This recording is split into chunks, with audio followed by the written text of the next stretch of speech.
Now at 5, weather impact alert. Parts of central Indiana under a tornado watch. I'm timing the storms and I'll update the watch and any warnings. Plus, we are live in Monroe County as we watch this weather move in. I'm Samantha Johnson. We'll tell you what we've seen so far and what we can expect. The Indiana House is paving the way for the Chicago Bears to move to Indiana. The site the team is interested in and how the state plans to finance it, coming up.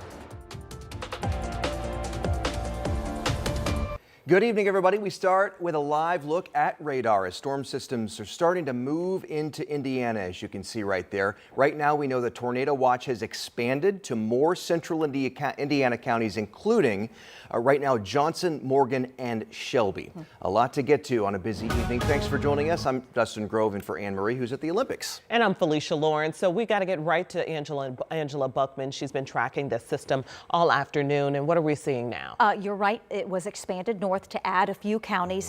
Locally, no warnings, but we are tracking some tornado-warned storms just across the state line. Want to highlight the area in pink. That's our tornado watch.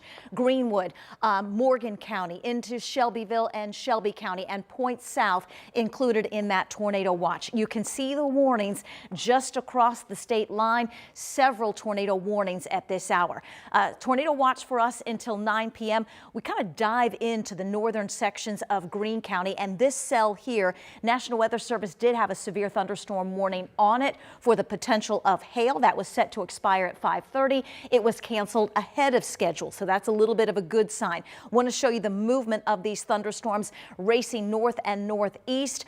For now, just below severe limits. However, I do want to take you across the state line, and you can see these individual storms, severe thunderstorm warnings, several tornado warnings. We are watching the movement of these cells closely, and this is what we're going to be watching for our severe potential that still includes the threat of tornadoes this evening. Storm threat upgraded to a level 3 across the southwestern part of our area. This is where that tornado watch is lining up, and that tornado probability at 10% in that yellow area. Future Track 13 has those storms across Illinois moving our way over the next couple of hours. We're going to be dealing with the threat of severe weather, we think, through at least 10, 11 o'clock, maybe even midnight before these storms start to wind down.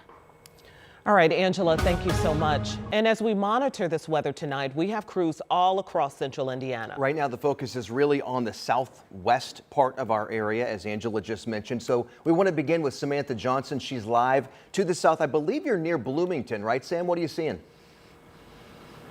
That's right. We are just west of Bloomington. We're about 6 minutes off the interstate. And I can tell you, just since we've been here in town, we've noticed the weather change. Okay, here's a good example for you. To the east, we even see a little bit of blue skies. The sun was peeking out just a few moments ago. But then as you turn south and look southwest, where so many of these cells are making their way into our state, that's when you notice these dark, heavy clouds. In fact, we are just south of the Monroe County Fairgrounds and the Monroe County Airport out here. You're now looking north. This feels like one big wall of that dark clouds that you saw on radar. This is now what appears to be sort of the northern part of Monroe County, creeping into Morgan County as well. Keep in mind, like Angela mentioned, here in Monroe County, we are still under a tornado watch until 9 o'clock tonight. What we've seen so far, the wind is starting to pick up a little bit. We drove through a few showers on our way down here. Other than that, though, nothing to report yet. Still coming in from the south and the west at this point. Now, you may remember it was about a year ago, early April, when Monroe County did see an EF0 tornado when that storm system blew through southern Indiana, south central Indiana, that is. It's been quiet since. Certainly, we're hoping it'll stay that way again this evening, but we're going to stay in Monroe County for a little while to watch this cloud deck roll through, and then the rest of what could be severe weather later this evening as well. So, guys, we'll send it back to you for now. We'll be sure to check in as soon as we learn more. Yeah, as soon as something happens, if it does, let us know. We'll come back to you, Sam. Thank you.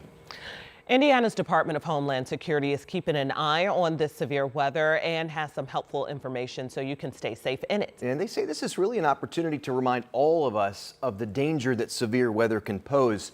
And it doesn't matter which month we're in, right? It doesn't necessarily need to be spring or summer. They're hoping they won't need to activate their emergency operations center tonight, but they are staffed and ready just in case. If an area becomes overwhelmed by severe weather, that's when the state does activate the EOC, the Emergency Operations Center, and then sends in support. The man in charge of it all talked with us today about what we should all do to stay prepared. Make sure you have a way to receive emergency alerts. That can be on your cell phone, that can be through an app, that can be through a weather radio, but just double check and make sure that you've got all those features toggled on, those apps downloaded, those notifications coming in, or that weather radio plugged in and ready to go. Once you have that alert, he says you should have a plan. Know what you're going to do, where you're going to go, and make sure you're in a safe and sturdy structure. And a reminder, don't get caught in the storm. You can stay up to date moment by moment when you stream us on WTHR+. That's where we will have the latest breaking news and weather as it happens. Our other big story we're following, the family of fallen officer Brian Elliott just released plans for his memorial services. Visitation is this Sunday from 2 to 7 at Beech Grove High School. The public is welcome to attend. The funeral is the following day at 11 a.m., also at Beech Grove High School, and the procession to Crown Hill will follow. You can find all our coverage on Officer Brian Elliott's life and legacy right now on WTHR.com. And our news continues this evening, honoring the bravest among us, the heroic efforts that led to one IMPD officer receiving a Purple Heart today. Very special moment there. And racing on ice. Anne Marie is going to show us exactly why speed skating is one of the Olympics' most captivating sports. Angela? Dustin, weather impact alert as we're tracking the threat for severe weather. I'll have the latest with radar straight ahead.